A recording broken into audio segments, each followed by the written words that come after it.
পিসিদের বাড়িতে যাওয়ার ভিডিও তোমরা আগেই দেখেছো, তো চলো তোমাদের সাথে শেয়ার করি ওখানে আমি সারাদিন কি কি খেয়েছিলাম। তো এসেই প্রথমে ওয়েলকাম ড্রিঙ্ক আর তার সাথে মিষ্টি দিয়েছিল। আর তারপর সকালের নাস্তাতে তো অনেক কিছু ছিল। আমার ফেভারিট ছিল কেলেজি ভুনা, আর তার সাথে ছিল পরোটা, মিষ্টি, আর ছিল কাবলি ছোলা ভুনা।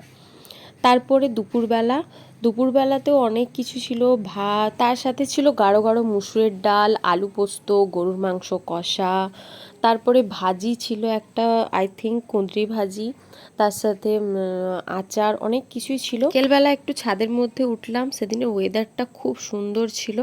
আর দেখো ছাদের মধ্যে এখানে কত সুন্দর লাউ গাছ হয়েছে, তো সেই গাছগুলোই দেখছিলাম। এগুলো সব পিসির শাশুড়ি লাগিয়েছে। তারপর সন্ধ্যাবেলা অনেক রকমের স্ন্যাক্স, বিস্কুট সব কিছু দিয়ে চা দিয়েছিল। আর আজকে সারাদিন টুকটাক করে অনেক কিছুই খাওয়া হয়ে গেছে।